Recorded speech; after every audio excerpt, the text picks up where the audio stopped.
Okay, hello everybody, good afternoon. Welcome back to Tourism Industry Conference 2018. I'm Jacqueline from the marketing group.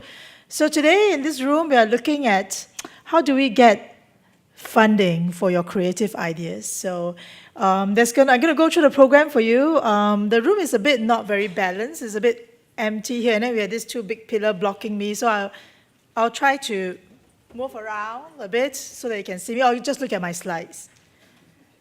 So are we ready? Are there still people? No? Okay, all right, okay, we'll start. So Marketing Innovation Program, can I have a show of hand who was here last year when we first launched Marketing Innovation Program? Wow, okay. Should I test you what you remember? No, don't worry, I will repeat a little bit. Our aim, our objective is still the same, but before I go into that, maybe I introduce today's program first. So we'll have 5 sessions today. Sounds like a long session afternoon, right? But I think it will be very interesting. The first session is by myself, Jacqueline Ng. I'm going to go through a little bit of the program for 2018, the do's and don'ts, from what we learned from all the entries that we received last year. Second session, we're going right to the heart of the big idea. That's going to be presented by Gary Steele, our Executive Creative Director from TBWA. He was one of the judges, so if you want to know who won and why, who didn't and why, he's the person to ask. So keep that in mind. Then session 3, reaching the right people, we have Joanna. So you know data and insights, so it's is it very dry, is it about analysis and all that? No, we're going to be getting creative with data and insights. So Joanna is going to bring us through that. Session 4, now that you reach your target audience, how do you earn their attention? How do you keep them with you, right? So Rupen, he's going to tell you how to cut through the clutter.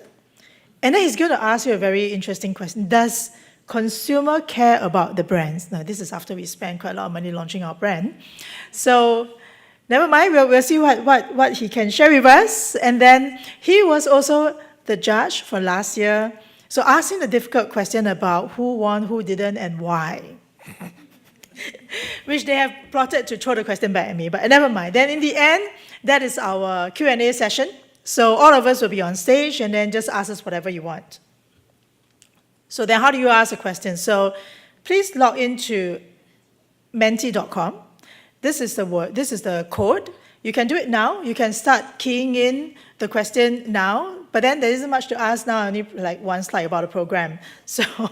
But do log in now and start keying the question. You don't have to wait until the end. Huh? Okay, so now my main agenda proper. Why do we even do this marketing innovation program?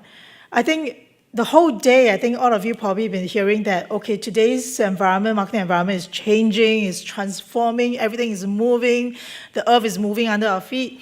So, and then consumer becoming, technologically savvy and actually very distracted. We often use goldfish to describe their span of attention, how many seconds? 8 seconds, 7 seconds?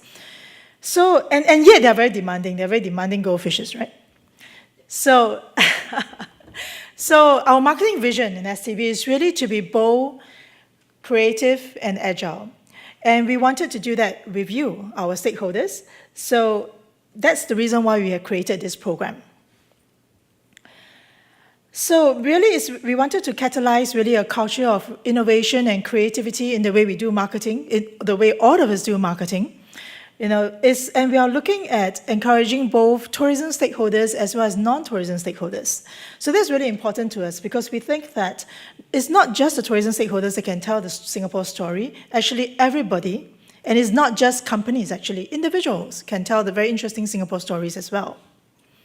So we wanted to seek out the best-in-class ideas, the best idea, the most innovative idea every year, and we wanted to help to amplify that.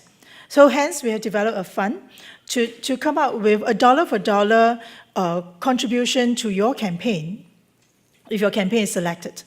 So in this way, we hope that everybody become more, experimental, take risk, disrupt the industry a bit, and come up with more interesting, innovative campaigns.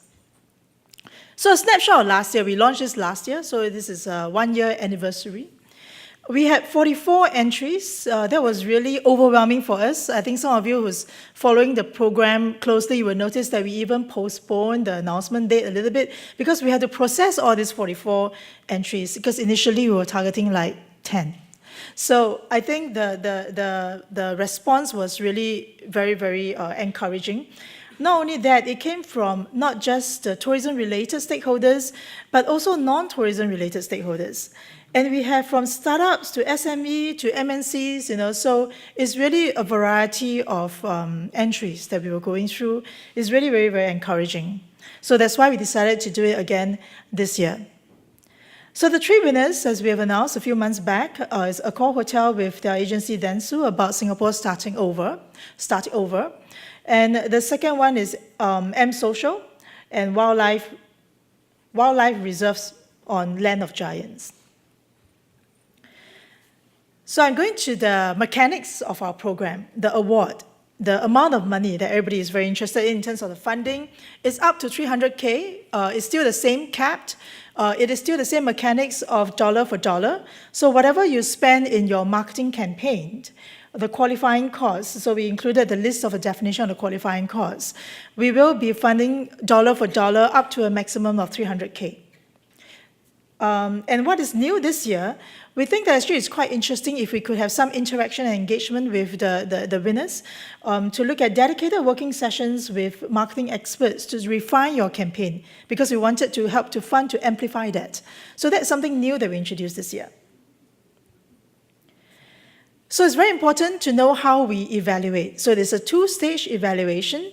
There's a shortlisting process. So the shortlisting process is really looking for entries that's relevant in telling the Singapore story, the destination story, and also in our target audience. So all this information you can find on our website. For example, our target audience range from early careers to established careers to active silvers and to the family. So actually it's kind of everybody. So I don't think you can go very wrong there.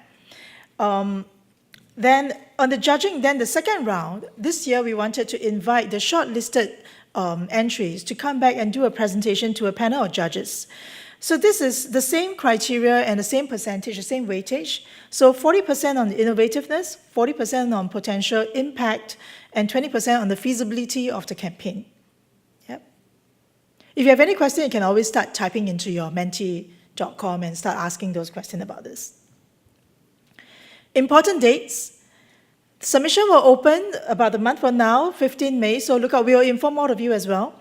You have about maybe 3-4 months to do your campaign ideas and submit to us. Closing date is 15 September.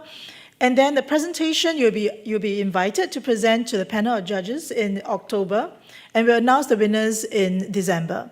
And then we'll get ready for the campaign period, which is the whole of 2019. So this is also a slight adjustment from this year's program. Learning from this year's program, we realized that some of the campaigns actually needed longer time to run. So we actually, this time, extended the whole year of 2019. And then the reimbursement will be after your campaign is completed. Helpful hints. So these are some pitfalls that we realized. So that's why I wanted to share with you. Please don't do these things. For example, people who, I think they forgot to include, because we support dollar for dollar, right? So they forgot to include the fund that STB is providing. What are you doing with it? So your plan needs to include that. How are you using that fund to amplify your campaign?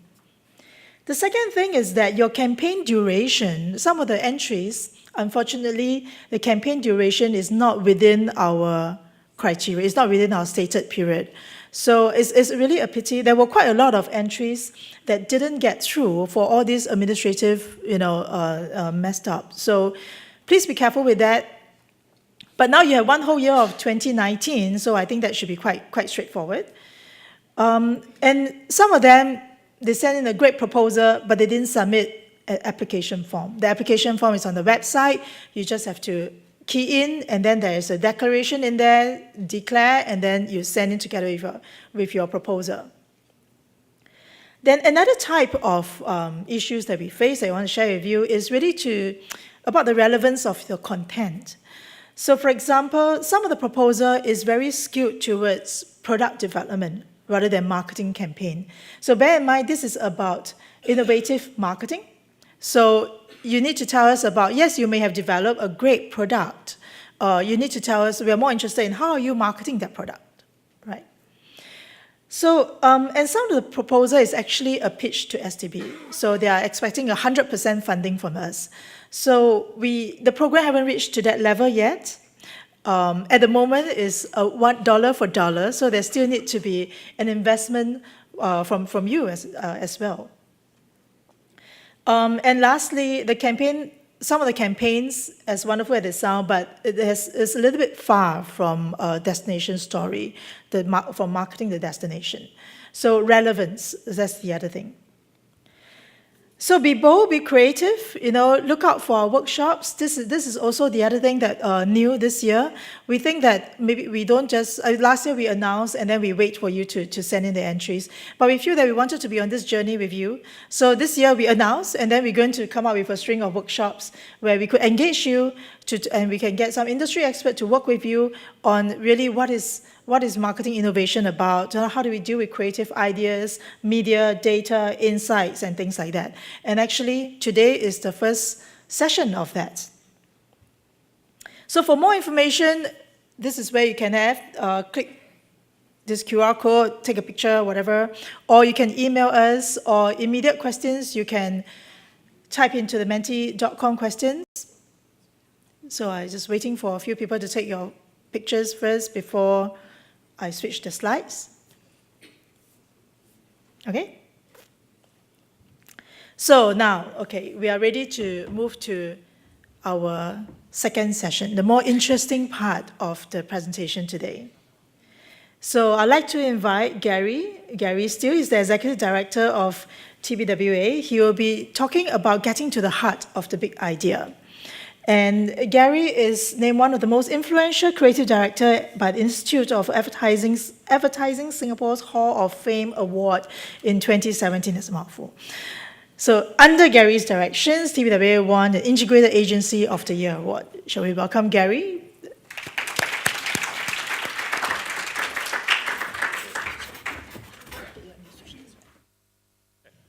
Great, I'm Gary from TBWA. Thank you for the introduction, but I'm the Executive Creative Director of TBWA Singapore, and we are the disruption company. And when we were asked to come and present something to you and talk about great work, I was kind of going, great work, that's my life. I could talk about this for hours, but apparently I've only been given 15 to 20 minutes, roughly. Okay, so I'm not going to talk about great work and go into detail, but what I'm going to talk about is the emotion great work does, and the emotion that it does on me specifically. So when I see great work, my very first thing is, wait, what did I just see? I have no idea what I've just seen, and it takes me back, and it shocks me. I then go, oh my God, that just blew my mind. And it's another emotion where I sit there and I just go, what have I seen, and why is it blowing my mind?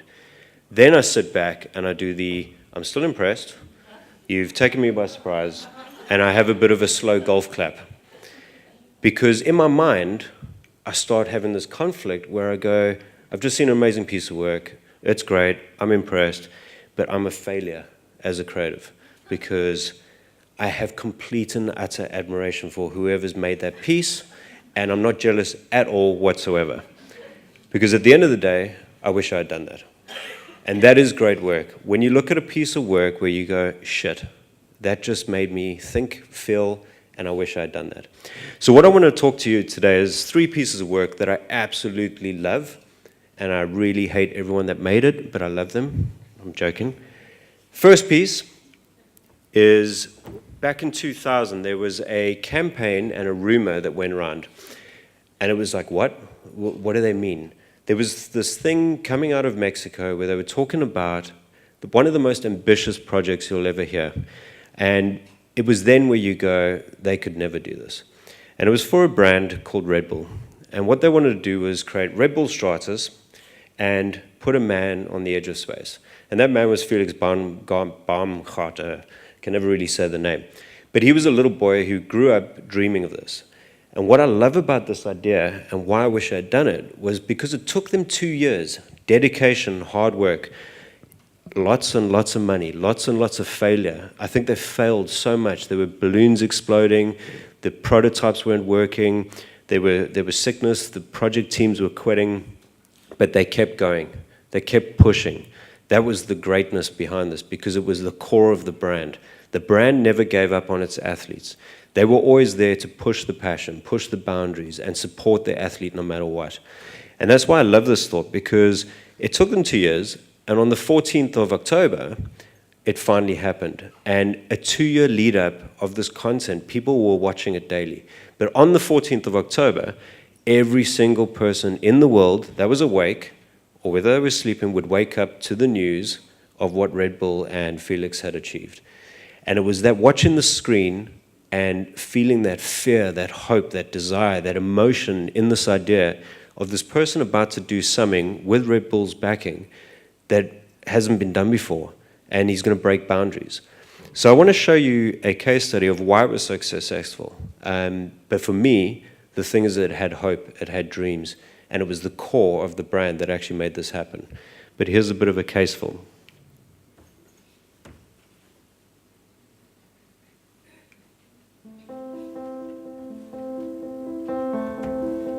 The spirit of man has always been to try to go higher, deeper, faster.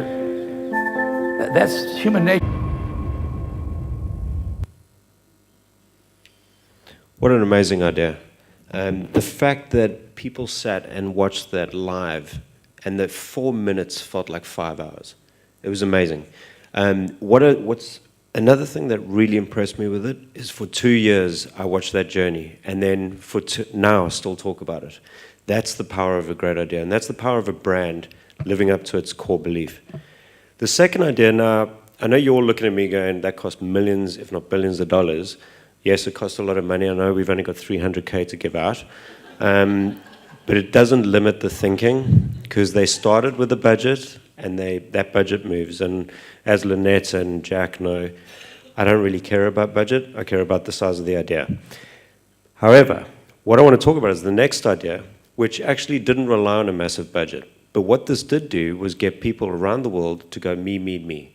I was jumping up and down when I saw this idea. And literally, one of my junior creatives came into my studio in South Africa going, I quit. I quit. I'm done. And he held up this paper. And what we saw in that paper pretty much shut the agency down, shut South Africa down for that day. And it was the classified ad, best job in the world. A very simple, very cheap idea. They put a classified out there to every major newspaper saying the best job in the world to be a caretaker of Hamilton Island, and literally shut companies down. I think they were getting over 4 million hits every hour, more hits than Google on their website. I remember our network and providers all crashed that day, and it was all over the news that evening, but from a simple classified ad. And the amazing thing about this idea and why I love it is because it is just at the core of a different way of looking at it. It's a promotion. It is a simple promotion. But they gave away a prize of hope, a prize where people want the best job in the world. And I love that. It's like if you've got a passion for islands or anything, ocean, nature, you would want to enter that. I wanted to enter it. I even saw one where Chris Martin's manager from Coldplay, he put a video together. I mean, he's got a pretty good job. And he wanted out and get this. So I just want to play the case study of why this was so fantastic.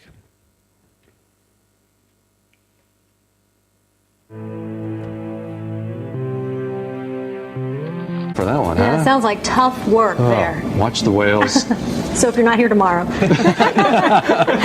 They accepted me. I don't think so. in Australia. Yeah, right. Oh man.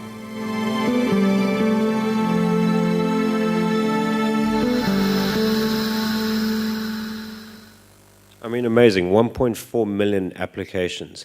I think it was about 37,000 video entries. And at a time, back then, video wasn't as easy to do as it is now.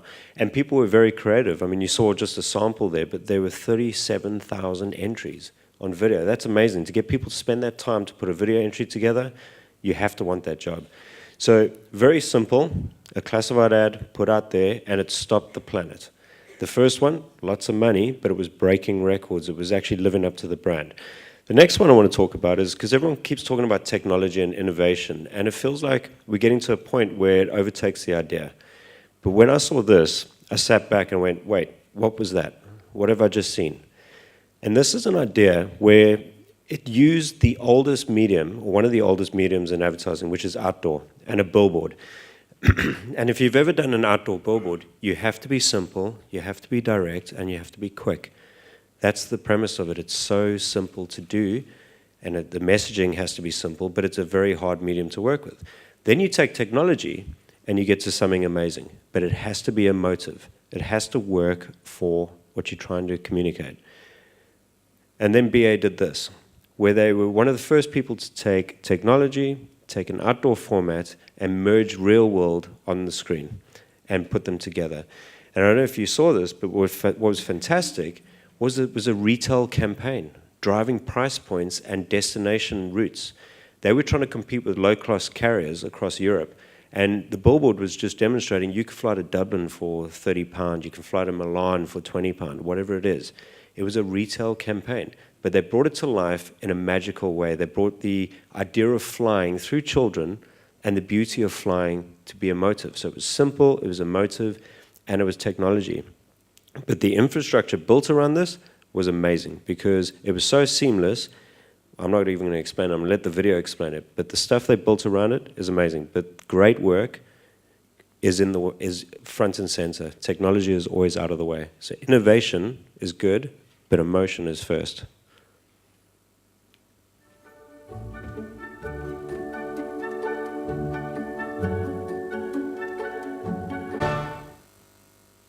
So just a lovely, simple idea brought to life using tech, but in a very simple, clever way. Yes, the infrastructure was massive. So there's 3 examples. The brief basically is for you guys to go and create. But what I want you to take out of this is when you're creating, you need to find your why. Like Red Bull, they had a drive to make their athletes' passion possible, which is pretty where we are. You know, we're about passion made possible. Find an angle. So if you think budget-wise is a problem, work around the budget problem. What is the cheapest way to do something? Go down that angle, because it could be quite interesting. It could be best job in the world. And lastly, nothing's impossible. Everything is possible. You just need time and money to make it. And once again, like I said, I don't really care about the money. It's about the idea. So please, excite us. That's the first thing. Make us proud. But most importantly, please make me go through those emotions and make me wish I wish I had done that. Okay, thank you very much.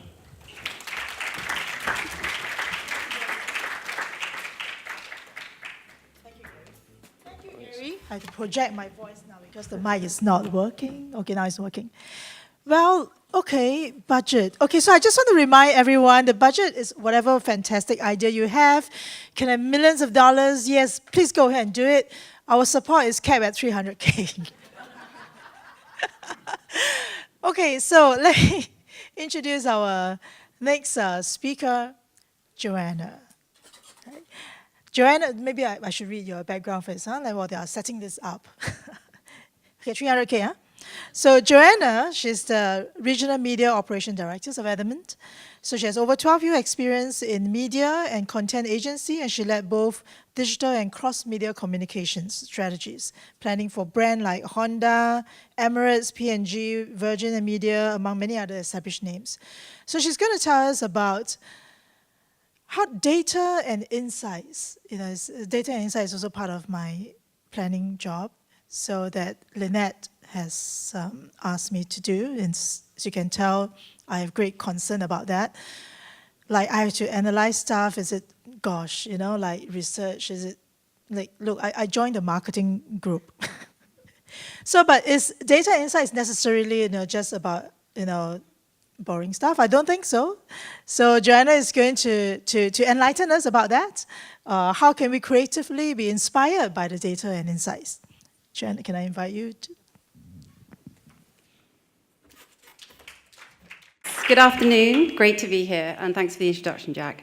So yes, I'm very different from Gary in my career background. So I started in media agencies, and I worked with great big ideas, but I also worked with spreadsheets, which is very exciting.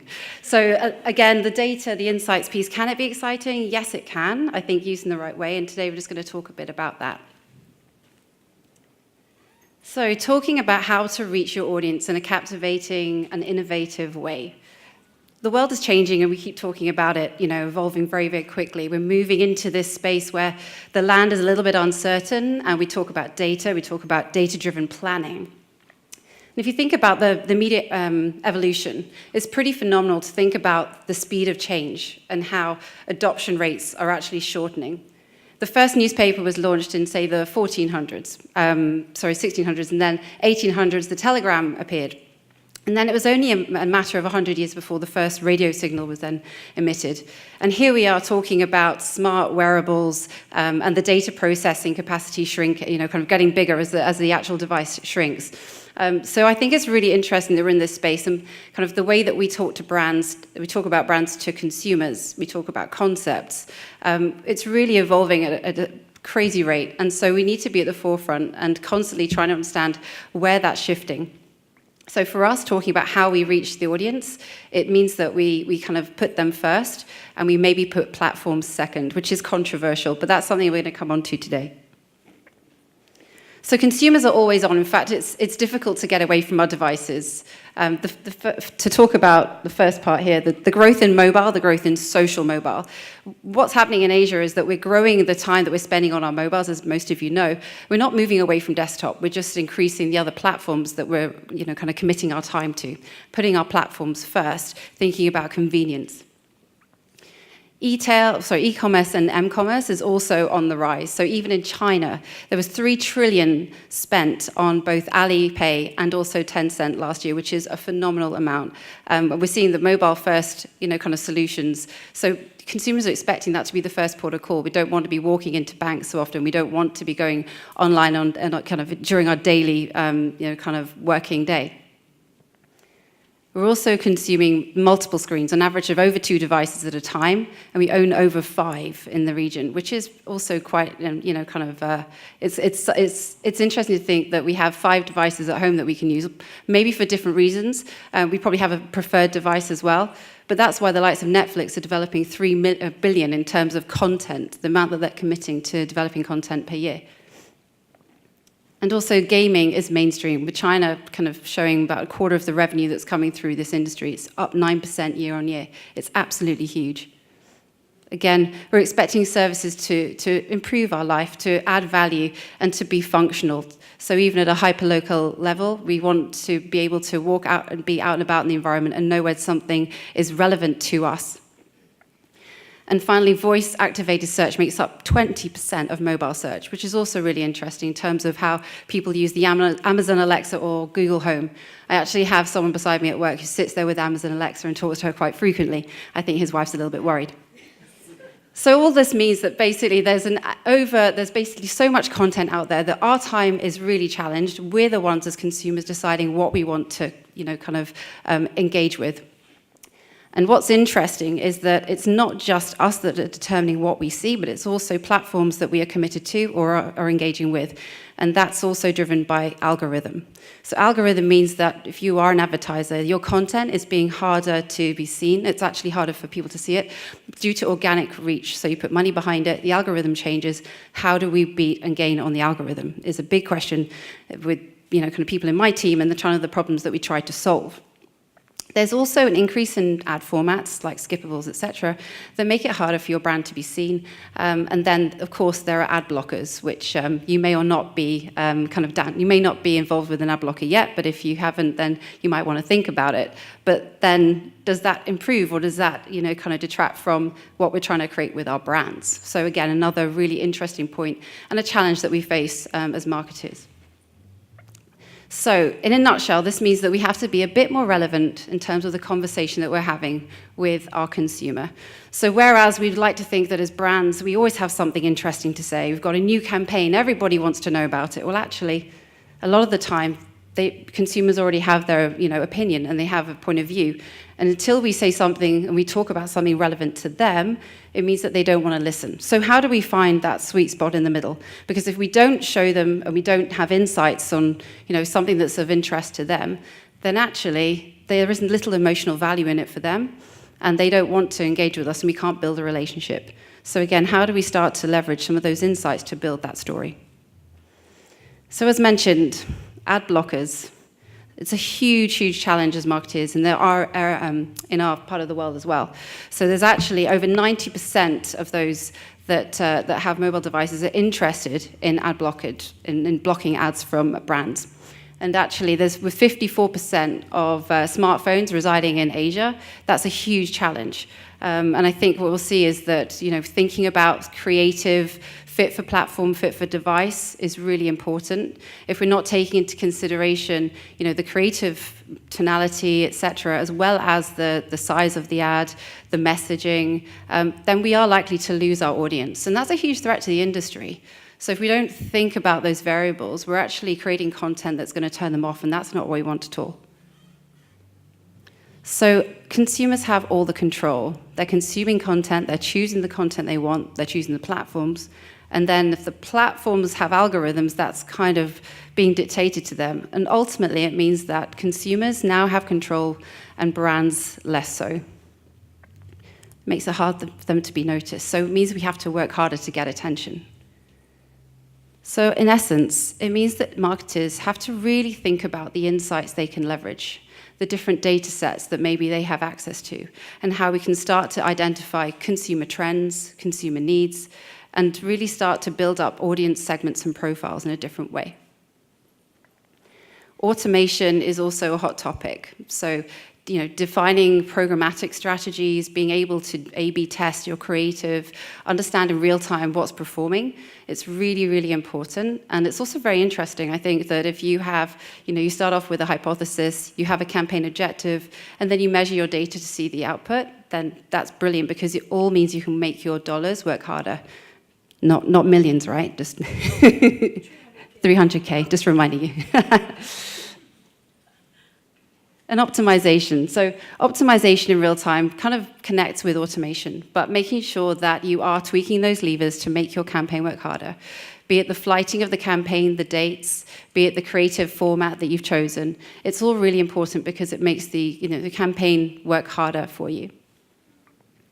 So ultimately, it means that we can be smarter with the targeting that we want to drive for our campaigns, for our client work. We can start to, instead of using broad targeting strategies, before is let's buy some traditional media space, we'll buy a demographic, and then see what sticks. Now we live in a world where we consume with different data points, which means we can actually look at those digital triggers and identify those audience segments that are of highest value to us. So in my really nice diagram I drew here, you can basically see on the right-hand side a different world where we can layer the different audience segments, but also look at data sets like the CRM database, understand who are your frequent visitors, those that are less so. And then you can attribute a value to them and define a different segmentation strategy so that you can develop personalization at scale, but make sure that that message is relevant to the individual. And I'm not speaking about one-to-one communication, but talking about audience segments and profiles. And I think it means that, in the future, we'll have so much data that we can sit on. We can actually be running really, tight programmatic strategies, targeting those audience profiles and understanding what the value of those different customer groups is. So I've now got a couple of examples which build on some of the points that Gary mentioned. So the BA example, fantastic. I remember that one running actually in the UK. But this one almost brings in a little bit more about how you use the audience insights to scale the message, but still make it very personal. So this one is Age UK, and yeah, if we can hit the button, thanks.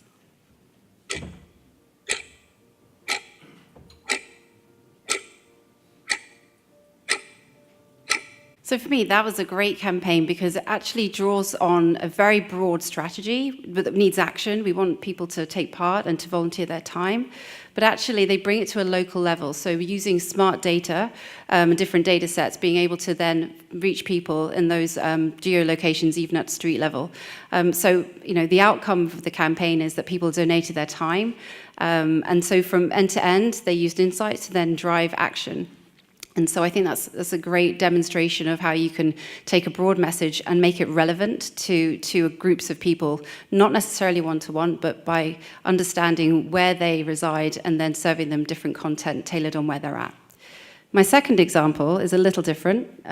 You may have already seen this one. It's actually Australian and very different in tonality, but again, it's all built around data and insights by creating a movement, following the reaction of people within social space, and then driving to trial and sales. So again, another really nice example of how you can even close the loop at the end by driving football and increasing the sales of a product.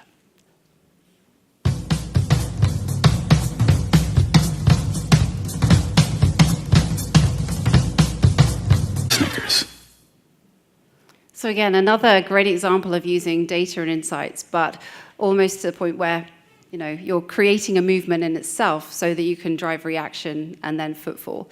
So it's a pretty simple idea, but did take a lot of time in terms of developing an algorithm to identify 300 Australian words and slang words at that. I don't think I even know 20. So ultimately, data is super important. I think thinking about the data sets that you may have within your organization, as well as data that's external, for example, seasonality or festivals, times of year that you can maybe hijack. And ultimately, the data really sits within 3 areas for me that we should always think about when we're planning audience targeting. And that's around behavior, around emotion, and around moment, which Gary also touched upon. I'm sure Rupen will also bring this into the conversation. But ultimately thinking about the individual first or the person first in their day-to-day life as opposed to platforms. We often think about running just a Google campaign, for example, and we forget about the user themselves and kind of the data points that we can use and really start to define a strategy with. I'm not saying that demographic targeting is completely redundant, because I've spent years getting briefs saying, ABC ones, 50 plus, etc., reside in this area of town, go and target them. But what I'm saying is that with this new way and kind of considering the audience in a slightly different manner, it's much more meaningful and it's much more smart in terms of what our planning can look like.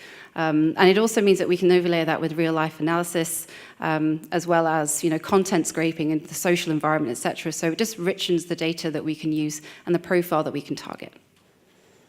So if there were 5 things I was to say in terms of how you do reach your audience that you should think about, then I would say, first of all, think context. So again, putting people first, platform second. Don't get too, kind of sidelined by just having a Facebook campaign or Google campaign, but thinking about the points that the individual will kind of engage with and where you want to drive them to. Relevance. So we know that the beauty of data is that we can target, we can retarget, but don't be a hindrance, be helpful. I think if you have something to offer, and then, it means that you are adding value to that individual and will, kind of seek to build a relationship with you and your brand. User experience. So I've worked with many different brands, I've created many different microsites, and I would say have meaning behind what you build. Think about the journey end to end, and think about the, kind of, if you getting the basics right so that you don't lose your audience. Building sites that don't connect to the rest of your campaign often means you'll get drop off in a leaky bucket, as I like to put it. But thinking about the whole experience is really important. So user experience is up there and one of the priorities. Having authenticity. So when I talk about authenticity with data, that's about finding out about your users, looking at your platforms, defining the insights, and understanding the value of that user and how you can tailor your content to reach them in a slightly different way rather than being broad brush. I think that once you have those segmentation strategies, you can start to deliver that personalization, but at scale, or by making that relevancy super important. And 5, content. So not just the content you create, the creative idea or the tonality, but really creating content that's fit for the platform that you're going to be using. The length and duration of the video content, for example, where the call to action falls, that all really counts in terms of the engagement rate that you'll get from the campaign and what, kind of the success that you'll drive off the back of it. So I think content, especially in an automated and optimized world, means, having several different creative executions and optimizing which performs better for you. So yes, they're the 5 key takeaways for me. So yes, having said all that, a lot of time, blood, sweat and tears goes into segmentation strategies and defining your audience, but it's a very exciting world, especially at the moment. Things are not staying still for too long, so it keeps me on my toes for sure. But yeah, it's not boring. Yes, thank you, Joanna. Thank it's you. not boring. Yes, I know, I get it. Yeah. Okay, so we know that from Joanna that actually data insights is not really about platforms, spreadsheets, and this kind of analysis with a lot of numbers running around. But it's really actually about the people, what they want to see, how they feel about things, and so how do we, okay, let me just get to this here. Have you switched? Yeah, here it is, yeah. So it's really about the people. So I think we shouldn't forget that it's not about the algorithm, I think it's really about the people that we're trying to target, how do we reach them, what matters to them, what is their emotion, right? So, but then how do we cut through all that clutter? Do they really care about your brand? Such a provocative sentence. So this is where I will invite Rupan Desai he's our next speaker. He's the vice chairman of Adamant. He has 2 decades of experience. Okay, I did use the 2-decade words now. In shaping brands' narrative in some of the world's most consistent and successful brands. So let me welcome him to share with you, how do you cut through that clutter? Now that you reach your target audience, how do you gain their trust and how do you maintain the engagement with them? So when they were shaping the content of the presentation, they said, look, Gary's the creative guy. He makes stuff. And Joanna is the data, digital media specialist, and she makes Excel sheets. What do you do? And I don't do much, right? So I said, okay, I'll come and represent the human element in communication, okay? And all of us call it, and this is this gorgeous word behind us called transformation. And no matter what you do, I'm sure in your day-to-day basis, we are all realizing that our life is transforming at a speed we have never thought was possible. Some of us are much older than the rest of the audience and therefore realize a time when things were much simpler. So my aha moment when, I think a couple of weeks ago, I have a 4-year-old daughter who suddenly went on screen and said, Papa, it's broken. Okay? And then you realize that the generation that is already what we call millennial, the generation that is growing up, the generation shaped by the digital transformation, you can call it the handheld, thinks, behaves very differently and therefore will need to be communicated to very differently than we've done so in the past. And don't take my word for it. Look, I'm going to give you statistics from a global study created by the World Federation of Advertisers. And right on the left, they say most people wouldn't care if 74% of the brands that they use today just disappeared. So you and I can be a marketeer at Coke, and we can think about Coke and Coke's engagement rate, and Coke's fans, and Coke's loyalty, and Coke's pyramid, and all those wonderful things. And Warren Buffett comes and says, look, I don't want to invest in Coke anymore. And Coke shuts down. As a human being, I'll just have a Pepsi. Okay? So the amount of importance we give brands is probably not the same amount of importance that the consumers give brands. On the right-hand side of the same chart, okay, the data suggests that 60% of all content that is being created is GIGO. It's garbage in and garbage out. I think that number is too generous. Probably about 80 to 85% of what the community is building is Gigo. Which means that there is, and let's just be human for a minute, right? So suddenly we leave office, we turn on our Facebook, we're sitting in a bus, we're taking the tram back home, we're in the car, is when we're human. We behave very differently. I behave very differently when I have my own Facebook page on as compared to when I'm discussing strategies and data strategies and insights and algorithms and so on and so forth. And I think unless we start by actually thinking like a human, creating communication for humans, we are all missing a trick here. So our starting point is actually, and I'm a big believer that consumers don't care much about brands.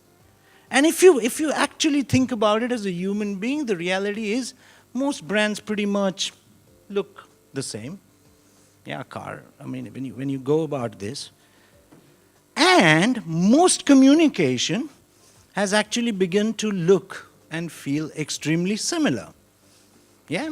Including, and just for Lynette, I put destination marketing campaigns, not ours is different, but when you look about it, a phone is a phone is a phone, and looks kind of the same, and the cars look the same, and so do the kids I wear, and so do the shoes I wear, and so on and so forth. And here's the big change that has happened in our life. So when I was growing up in a small town in India, my father would tell my sister, don't get into a stranger's car. Now, I call a stranger, it's called Uber, Grab now. Okay, I call a stranger, I tell them where I am, I tell them where I want to go, I give them my credit card details. So today, we listen more to stars and to strangers than we listen to advertising or broadcast. Okay? And that's what we do when we are human. We may get into a meeting room and start believing, oh my God, I am Ascot or I am Four Seasons, and they're really waiting when there's a big difference, but there isn't much. Okay? And the reality is not media consumption has changed. The reality is our brains have changed over the digital transformation. Because effectively what the handheld has done for us is I now have 10,000 more transactions happening, 65 more screens happening, and my brain is still the same. So I'm beginning to short-circuit messages and go, Coke, yes, Pepsi, no. And as a married man, I shouldn't know what Tinder means, but most consumers are now behaving with brands as Tinder. Yes, no, maybe, like, let me check the stars. Okay, and therefore the battle for us is the battle of somebody's attention. The biggest battle is not of their emotion, is not of the idea. Each one of us is fighting the battle as a marketer, as a communicator. It is the battle of attention. And none of us, we're all right now as we sit here and listen to an ugly Indian talk about attention, we're all doing 4 or 5 things. Somebody's thinking about the boss's email that they need to answer. Somebody's already tweeting saying, Allah, what boring presentation I was in. Somebody's thinking about the cooking we need to do when we're home. But all of us, and none of us are actually 100% ever present. We're all living in a world of continuous partial attention. So the battle for no matter what communication we create is the one where you earn attention. And the other big battle that we all need to recognize as human beings, apart from that, is the battle of trust. The 2 things that consumers don't have for any brand today is attention or trust. At Edelman, we run a global trust barometer year on year. It's one of the most recognized pieces of IPs that we have. We launched it at the Davos. And in the last 17 years, every year for the last couple of years, it's been on a decline. And don't take my word for some research. Just think about how we are trusting other human beings now. How much do we trust when a president of some amazing Western country comes and does the kind of stuff, I can't take names, right? But does the kind of stuff they do. Okay? So none of us are trusting, and none of us have time for communication. And what that means is it transforms the way we need to communicate. So as a starting point, the two big currencies of the future, it's not about how many people have I reached, what level of engagement have I generated. Do I have your attention, and will you trust me? Because if I have your attention and if you trust me, then it is much easier for me to take you on the journey that I want you to do. If I don't have your attention, I will become garbage in, garbage out. If I don't have your trust, you will listen to some stars and some strangers. So the entire relationship, which in the past used to be about create awareness, generate a choice, lead to purchase, has now inverted itself to create relationships, through the relationships, through the trust, through that attention, generate purchase, and let them be your stars. Let them be your peer group. Let them be your Amazon recommends. Let them be your advocates. Okay? And if you want to earn attention and earn trust, I have 3 or 4 things that I wanted to share. I hope I've earned some amount of your attention and some amount of your trust, so you're still here with me. But the first and the foremost thing is be true to yourself. Again, go back to being human. Who do we trust? Somebody who's not faking it. Okay? And here's a case, an example from destination marketing where they didn't have much. And they yet created attention and they yet created trust by being true to who they were. Why is tourism important? It's the opportunity for a fresh perspective on our everyday lives. Onomichi, a small... Can you imagine the meeting they must have had saying, we need to create a great view. She's got $300,000. What do we have? What do we have? We've got cats. Yeah. But the moment we start being humble enough to actually be true to what we have and find an interesting word, there are enough people in the world who love cats. Okay? And that's what this says. As long as you are true to who you are, you will find your tribe. And once you find the tribe, the exciting times that we're living in is, look, Red Bull stopped creating advertising about 6 or 7 years ago. I don't know if any one of you in the last 6 or 7 years have seen any Red Bull advertising. And 6, 7 years ago, they used to do these things called, oh, Red Bull gives you wings or something, right? Now, all they do is PR stunts. Let's get Felix to jump off the Stratos. Let then the newspapers take over. Let the social media take over. Let the tweets. There are so many of us who are doing the hard work for the brands. When the brands get it right, when they find the right tribe, the people do the hard work. You don't need... You'd even say, Jack, I don't need 300,000, take 50 back. You know, I've got enough people and armies to be able to do the work. When you're humble, when you find the right tribe, there are enough people. All of us now are connected, social media. All of us do the hard working for brands when brands get it right. Here's when Sweden took the same amount of help from its people.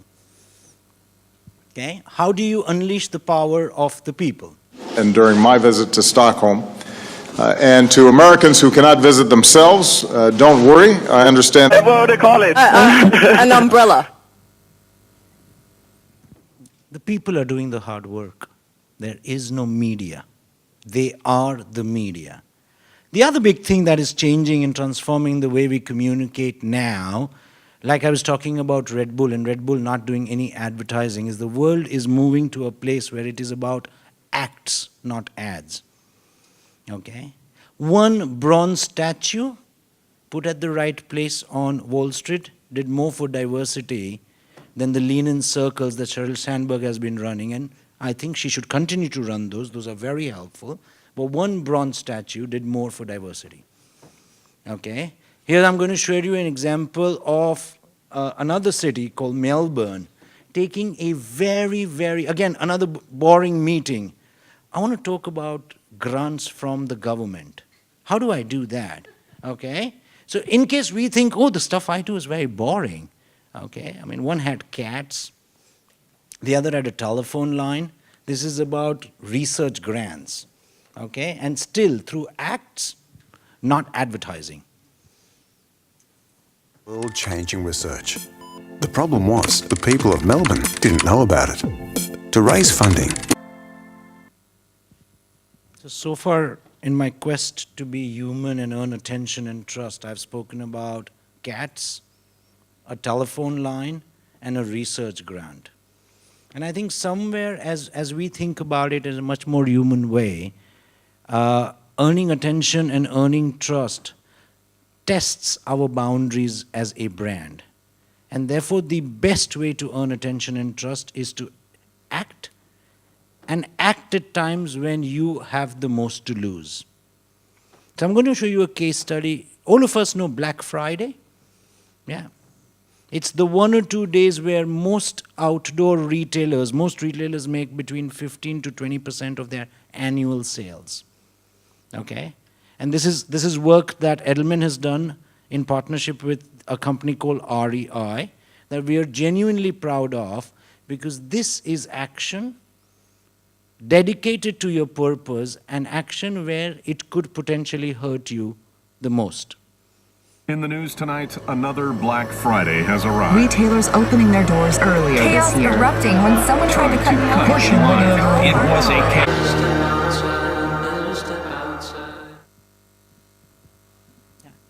I mean, now 3 years into the journey, this kind of act has done much more for their sales than they made from their Black Friday. Okay? So I want to end with saying, and repeating actually, not even saying, repeating what I've just said, which is the consumers we're talking to have changed. They're now my 4-year-old, at least the mindset where everything's broken, everything's handheld, everything's available. And the battle for all the brands is the battle of attention and the battle of trust. And in the battle of attention and in the battle of trust, you need to start by being true to who you are. People have to do the hard work, not you, not your media money, not 300,000 from Jack and Lynette, even though that'll help. People need to do the work, and the people will only do the work when they trust you, and they listen to you, and they want to be a part of that tribe, which you can ignite through acts. Advertising is very passé, and particularly acts when you as a brand have something to lose, not just the people. So in a way, if you look around us, some of the best communication that is happening, you know, when you look at Fearless Girl and what it did for diversity, when you look at Felix and what it did for Red Bull, okay, jokingly we say that in the past we would build PR around the advertising. The new form of communication is where you actually start advertising the PR. So I hope it's helpful. Yeah. In case you want creative work done, go to Carrie. In case you want the Excel sheet, data and analytics, you should speak to Joanna. In case you want to speak about being human, please talk to me, yeah? Thank you very much. Where we are being human, we should ask a lot of questions and start asking them. Actually, we already received quite a lot of questions. So have all of you logged into this? But actually, you know, I think in the spirit of being a bit more human, actually the whole day, we've been hearing about transformation, innovation, technology, all these big words, you know, data, insights, and all that. Personally, my one takeaway is actually maybe we should go back, take a step back and look at the people, you know, and how they use our common sense, you know, like how going back to being human and asking some of interesting human questions to our speakers. So so I'm going to I was going to sit there and then so you can ask me questions as well, but to avoid that awkward situation, so I'm going to be the questioner for you. So I'm just going to ask you one question that I think all three of you have to answer. I thought it's very interesting. Which comes first, the creative idea, PR idea, or media touchpoint strategy? Now, who wants to start? you all have, okay, and you have enough mics to, okay, may I invite Gary to start first? But that doesn't mean creative idea comes first, right? The thing that comes first is insight. You have to understand who you're talking to, and like Ruben was saying, at the end of the day, we're all people, so you kind of do have a feeling of who you're talking to. So for me, it's insight first, and then you look at how to attack an emotion. You know, make people feel something. You look at all the work that we're talking about, it makes people feel. So find something that makes people feel. Joanna? So I would agree with Gary. I would say that insight first is super important. It's the priority. Mining for that insight. But I do think that data will inform that. And that's not to say that it comes first, but it definitely helps to build a richer profile, which can inform the idea. And again, the benefit of having that data set and kind of to review all the way throughout a campaign is that you have visibility on performance, on what's shifting the dial, and that's what for me makes the world that we live in very exciting, as well as the idea, the PR, and the earned attention. So I'll try and answer it slightly differently, because one of the things we do back at the office is every time we're discussing a brief, we actually ask saying, what will tomorrow's headlines be? Okay? Because unless somebody is going to write a headline, and the headline can be a tweet, that headline can be a Facebook post, or can be the Straits Times front page.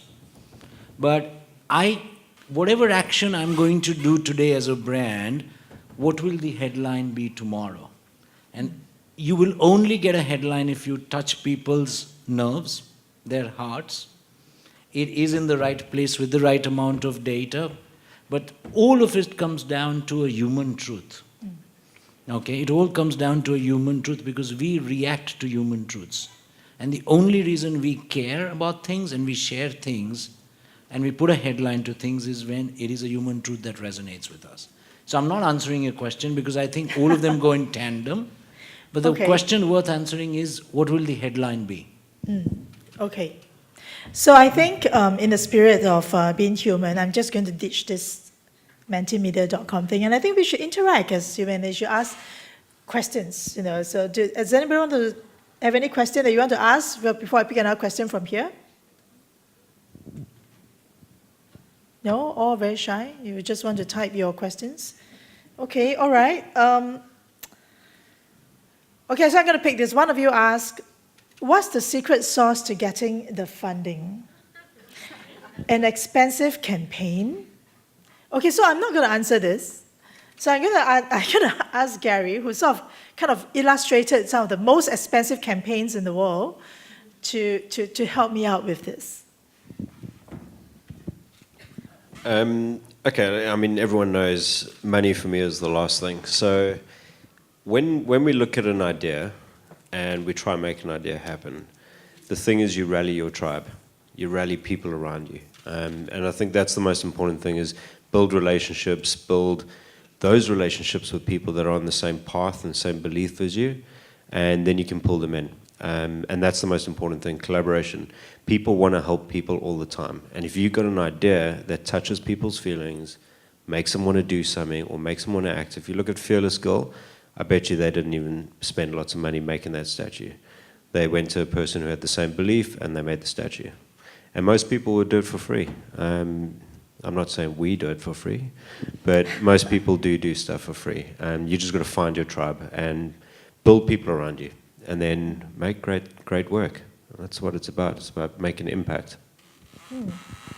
And quite a lot of it can be done through collaborations. So I think maybe we can also think about that. Maybe at this point we should sort of do a bit of a stock take by asking this question. How were last year's entries, and what more are you hoping to see this year?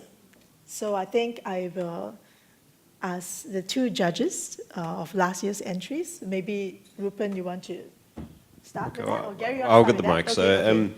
I think, in all honesty, last year's entries were below par. I think all the work that you've just seen now is the work. You know, it's the work that excites us. It's the work that where I go, I wish I'd done that. And I think, to put it simply, some of the stuff I actually wish I hadn't have done when we were judging it. And I think it's because we're not brave enough, we're not fearless enough. And I think a lot of people are being too safe. And we need to be harder. When you feel like you've got something, put it aside because you probably haven't. And it's keep pushing because we need to be there, you know, where people are talking about it. And a lot of the work people won't talk about. So if they're not going to talk about it in the headlines, there's no point in wasting your money doing it. Find that idea where people want to help you and will want to do it. And then you'll make headlines. So I second what Gary said. When we went through the 40+ entries, they weren't the, oh, wow. There were a few that were deserving and therefore have been awarded. So, and coming back to the earlier question, what makes you win? Okay, the first and the foremost thing has to be the I in the MIP, the innovativeness.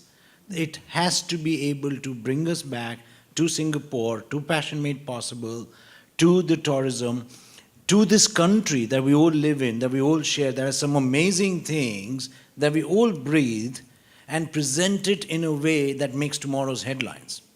If it does, you've got your money. If it doesn't, if it's just another activity you were planning to do and now you're hoping it's going to get co-funded by the fund, then it won't. Yeah, it's, I mean, it's simple. Okay, so at this point, I will also answer this question about someone who wants to develop a bespoke tour, can you actually apply for this fund? Yes, you can, but you need to also elaborate and tell us how you're marketing this tour. Which market are you looking at? What sort of target audience? What is the storytelling behind this tour? And how are you doing the marketing? So I think that part is the most important. Yeah. Next is a question for bespoke for Joanna. I'm a small business owner. What's the best way for me to start gathering and having data? You should tap into TIH. So there are lots of data sets around. Obviously, you have your own data. So if you have web analytics, as well as all of the social insight data that you sit on. But beyond that, you know, there are tools that are available. I'd say that the IAB is a great resource. So the Internet Advertising Bureau of Singapore. And then, you know, the world is there for you. Online, there are so many different sources that you can look at. If you want to come speak to me afterwards, please do, and I can point you in the right direction. But you don't have to pay for all of the tools. There are some great ones. There's some very expensive ones. But you know, kind of there's a lot of open source data that you can use that will help you look externally to see what your competitors are up to. You know, kind of looking at things like seasonality, or you know, kind of things that we can hijack if we want to create a campaign and noise around it. But I think starting from the data that you sit on yourself is really crucial, because that informs, you know, what your audience or your target is up to, you know, kind of with your brand. But beyond that, it's knowing what you're up against and where that space is for you to play in and build your business within. So yes, happy to share more on that. Okay. Yeah. And also there's really a few questions on the workshops that we talk about, and also how do I get some marketing help. So with the launch of this program, we will be starting this series of workshops from now to the end of the year. So we'll be putting out the calendar on our website. So just now there's a contact information there. So do go and look for it. It's not up now yet, so perhaps you can start looking for it somewhere from May onwards, from mid-May onwards. There'll be a calendar of workshops coming up there. So then we come to a very interesting question for Rupen. What are the first steps to being human? I think, yeah, that's always a difficult one, right?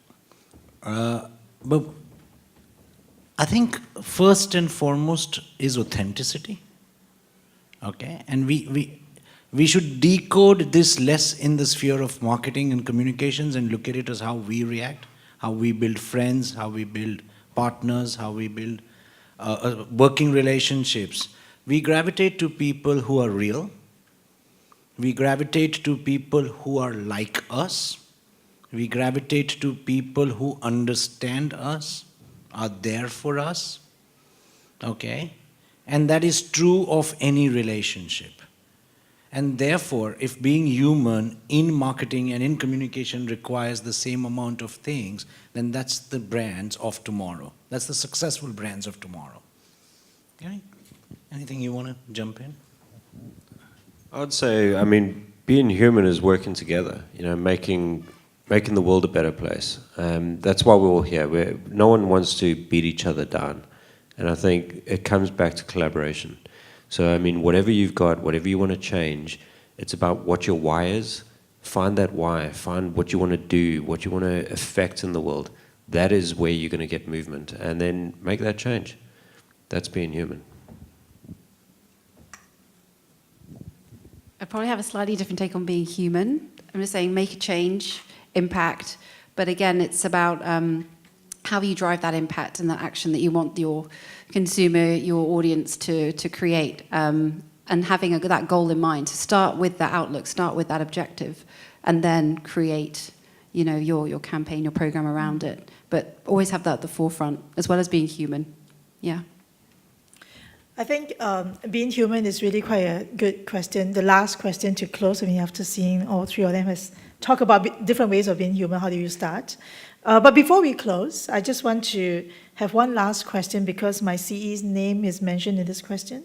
So I better answer this. So Lionel said that everyone should have an event strategy. How does this play into MIP? So actually, is the person asking this question still in the room? Do you want to elaborate a little bit? I'm not sure whether my understanding is correct. Nobody want to? Okay, well, anyway, I think how I understand it is really like, does event qualify to be an MIP and all that? And I think, yes, it does. So I think event strategy or having an event, or you're coming out of an event is a great storytelling. So, but you also need to tell us what is the event's relevance to the destination, and once again, how are you marketing it? So your events could actually also be for local audience, Singaporeans, could also be for tourists who are already arrived in Singapore, because it doesn't have to be pre-marketing. So, but then our objective is really then how do we get these people who are already in Singapore, or Singaporeans, to either appreciate our brand, Passion Made Possible, or to buy into the brand, or to understand the destination, or to simply spend more money with us, right? So about post-arrival spend and all that, you know, those are our objective as well. So it doesn't have to be in-market kind of campaigns to get visitors to come to Singapore. It can also be about targeting people who are already in Singapore. Yeah. Okay, does anybody else have any last question that you want to ask, last burning question that you want to ask before we close the session? No? No? Between you and tea break? Okay, well, thank you very much for your time. Thank you for speaking.